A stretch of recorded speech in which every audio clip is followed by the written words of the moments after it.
涼しい雲仙の朝。今日も天気が良さそうでよかった。第二次世界大戦の足音が近づく昭和10年に外国人向けに建設された雲仙観光ホテル。豪華で高貴な造りだけど避暑地に合う山小屋風の内装は肩が凝らずリラックスできた。雲仙時刻を見てチェックアウト。また来たいな。島原半島の東側を走る島原鉄道に対して西側を走っていた雲仙鉄道。今はもう廃線になっているけど、雲仙鉄道に乗っている妄想をしながら帰路についてみようかな。雲仙岳の西側の麓には小浜温泉。小浜温泉から雲仙鉄道の始発雲仙小浜駅までは 2km も離れている。競合していた乗り合いバスは市街地まで行くから雲仙鉄道が苦戦を強いられる一因になり、結果短命に終わっている。1920年大正9年、温泉と書いて雲仙軽便鉄道が設立。大正10年、小浜地方鉄道設立。大正12年、愛の村知事和館が開業。大正13年、雲仙鉄道に社名を変更。昭和2年3月、知事は肥前小浜間を開業。5月、小浜鉄道に社名を変更。昭和2年6月、島原鉄道、雲仙鉄道、小浜鉄道の3社で諫早、肥前小浜間の直通運転を開始。昭和7年11月、島原鉄道との直通運転を廃止。昭和8年7月、小浜鉄道が雲の雲仙鉄道に社名を変更。この時点で北側は温泉と書く雲仙鉄道、南側は雲の雲仙鉄道。非常にややこしいな。昭和8年10月、雲仙鉄道が雲仙鉄道を合併し雲仙鉄道に統一される。頭から煙が出てきたが、結局雲の雲仙鉄道に統一されたということだな。しかし昭和13年1938年8月15日、愛の村雲仙小浜間全線廃止。苦労して全線開通させたにもかかわらず、わずか11年と少ししか運行されなかったことがこの鉄道のイメージとして残るけど、そこを走った SL の凄さを知ればそんな負のイメージはすぐに払拭される。遡ること明治5年、日本で最初の旅客鉄道が新橋横浜間で正式開業。イギリスの車両メーカー5社から合計10機の SL が輸入されて使われている。明治44年4月の1日、1から5号機は島原鉄道に譲渡。開業当時の島原鉄道はさながら日本初の旅客鉄道を再現した博物館のような凄まじい状態だったんだな。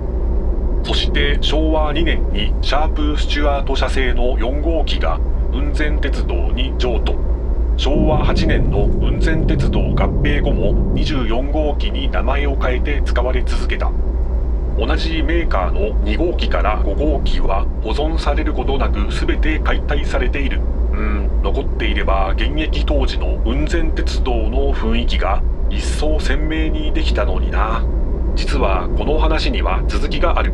5機種の中で使用成績、つまり稼働率や MTBF のことかなが最も良かった2号機から5号機の同型機2機をシャープスチュワート社から明治7年に追加購入している。晩年は名古屋鉄道が保有し、23号機は名鉄系列の博物館明治村に保存されている。その保存方法が素晴らしい。なんと動態保存である。これは奇跡、いや奇跡を超えている。もはや超常現象に近い未確認走行物体。初めて SL を見た明治の人々もそんな感覚だったんじゃないかな。ようやく雲仙小浜駅に到着。車で3分ほどの距離。これはバスに乗客を取られても仕方ないかな。駅跡には駅名標の形をした石碑が立つ。肥前小浜は小浜地方鉄道開業当時の駅名。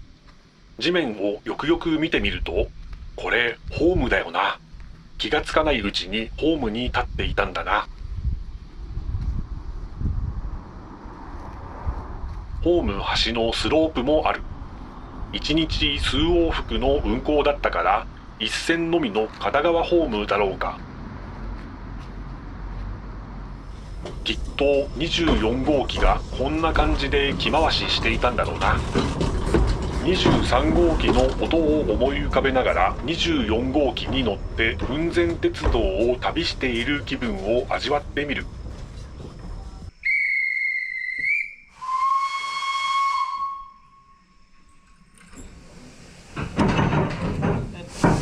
ご利用ありがとうございます。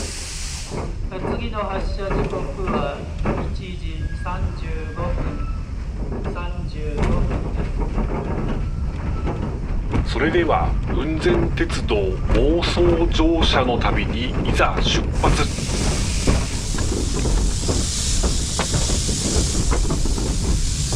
ほとんどの区間が道路に転用されていて、車で巡ることができるから楽だな。雲仙鉄道の廃線はとても分かりやすく当時の雰囲気が残されている。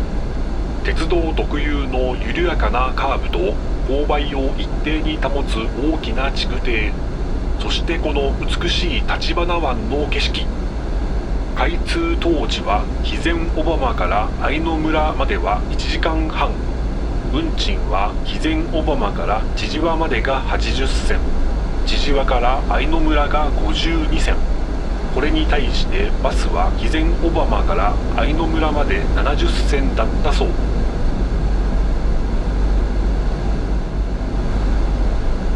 お、富津駅跡の石碑が見えた。海と山に挟まれた後にこんな風に漁港の町が形成される風景。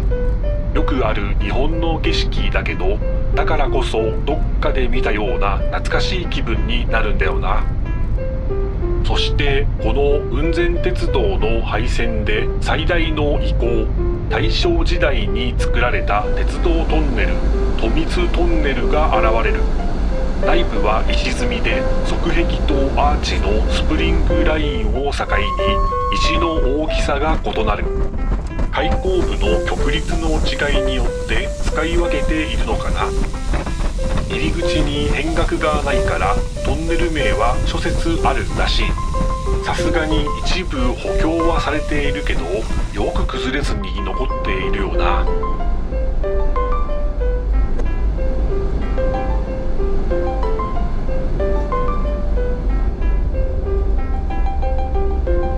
辺りは切り通しを崩して道路を拡張したようで、海側には新しいコンクリートによって緩やかな傾斜で補修されている。長いトンネルを掘るとお金がかかるから切り通しを採用したのかな。大正15年だとまさに丹那トンネルを掘っている年だから技術的には問題なさそうだけど。ここは鉄道時代からの切り通しが残っているんだな。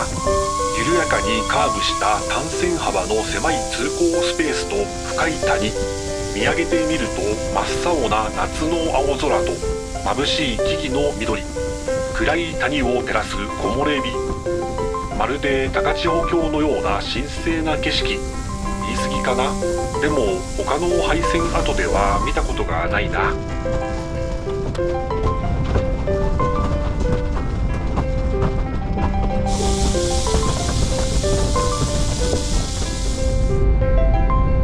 山が海岸線までせり出した崖っぷちを走る箇所は景色が素晴らしいけど、北陸本線の親不知に匹敵するような相当な難工事であり、膨大な労働力と資金を費やして完成させたそう。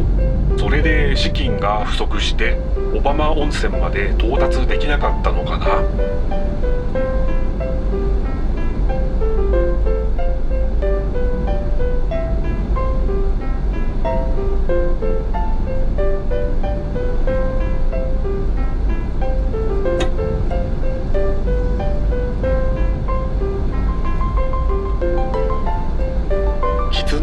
島駅には分かりやすく単線ホームが残る。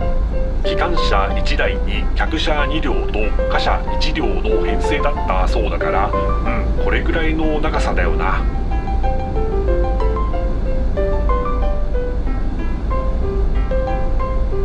昭和4年にガソリンを燃料とする気動車を導入しているけど、 SL 列車も廃止前年まで使い続けたらしい。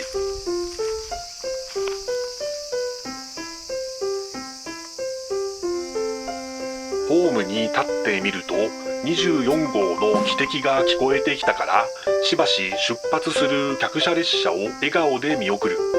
廃線後の楽しみ方は人それぞれだけど、ハイホームの上でニヤニヤしている姿は人には絶対に見られたくないな。不審者の自覚はある。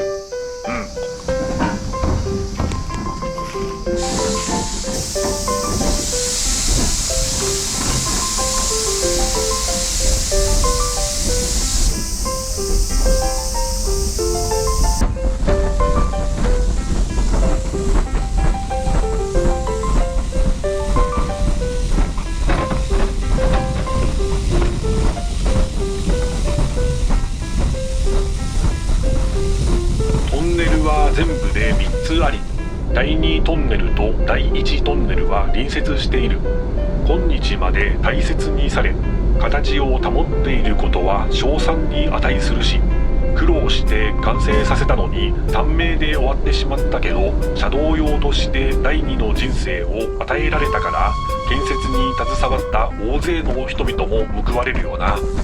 この対比項だけはトマソン、つまり無用の長物と化してしまったけど、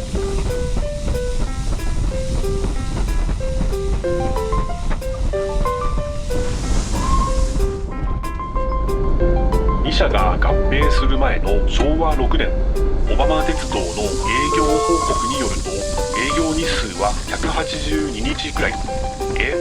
1年の半分くらいは運休してたってことかな。営業に必要な費用が4万4000円に対して収入はわずか9000円。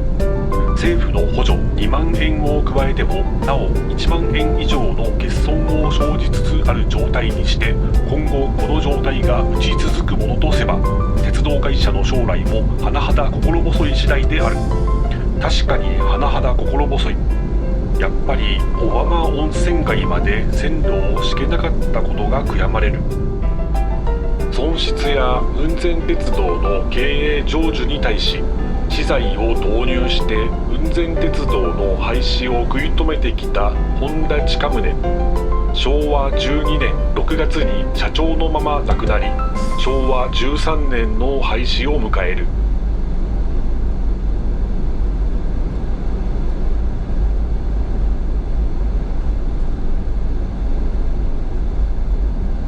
山が海岸線までせり出した区間が終わり、上千々和駅に到着。ここはホームの上に民家が建っていて面白い。石碑だと駅名の漢字が岩になっているけど、石の間違いかな。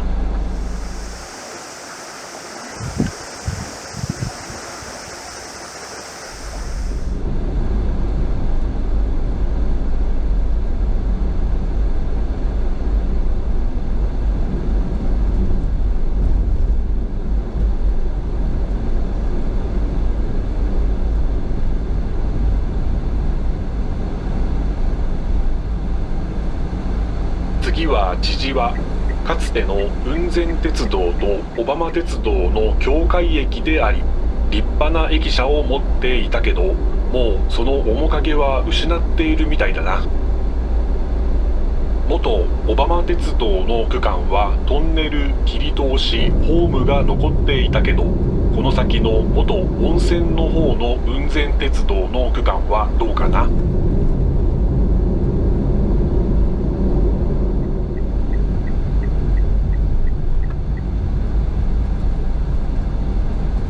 右側の高い崖は千々和断層だそうで、この先諫早方面へずっと続いている。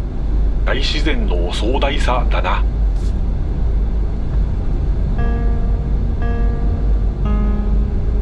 国道251号線から分かれ、少し走ると千々和海岸横の海際に出てくる。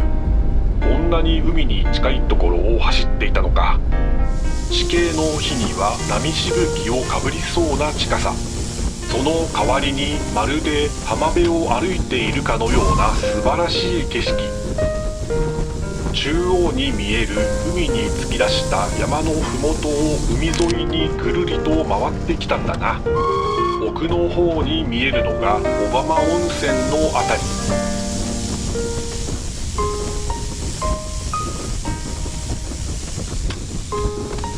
赤黒いゴツゴツした岩は溶岩石かな。左側に雲仙岳。壮大な自然の力は若干恐怖を感じるけど、この風景を見た外国人たちはこれから向かう温泉地にワクワクしただろうな。到着まで45分、最高のタイミングじゃないかな。静かな港が見えてくると浜駅に到着。小浜吉の浜と違い、浜は旧字体になっているんだな。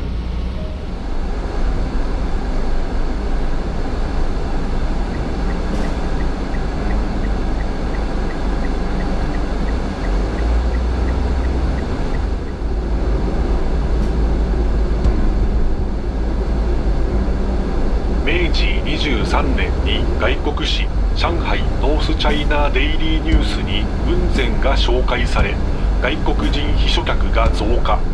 日本郵船の日華連絡船、いわゆる上海航路に乗って長崎港までやってきた外国人が愛の村駅で雲仙鉄道に乗り換えて小浜温泉や雲仙温泉へ向かったそう。それゆえに愛の村駅長は英語を話せなければ務まらなかったらしい。そんな終点愛の村駅に間もなく到着。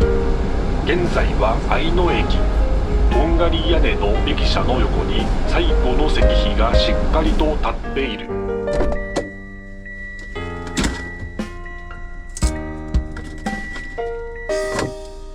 昭和7年まで肥前小浜から諫早まで直通列車があったらしいけど、晩年と同じように島原鉄道に乗り換えてみる。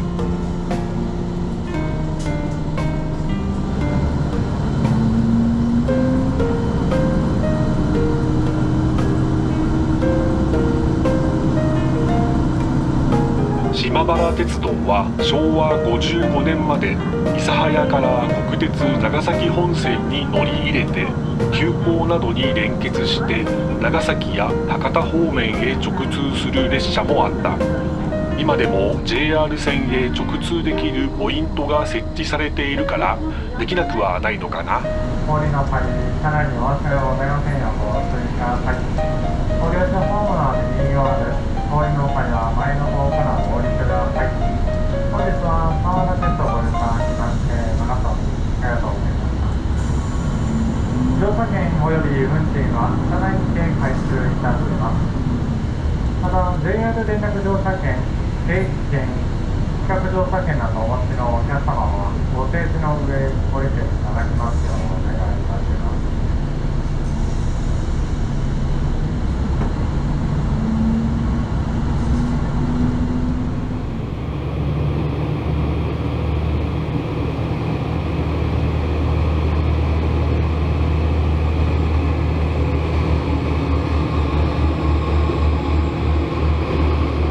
島鉄ショップで買った1号機関車カステラ。機関車に付けられた銘板をパッケージに取り付けるなんてかなりマニアックだな。1号機関車のポストカード付きも嬉しい。1号機関車は昭和5年に保存が決まり、交通博物館へ運ばれる直前の3日間、島原駅で一般公開され、地元の人々が別れを惜しんだそう。走行距離64万 km。今でも鉄道博物館で会うことができる。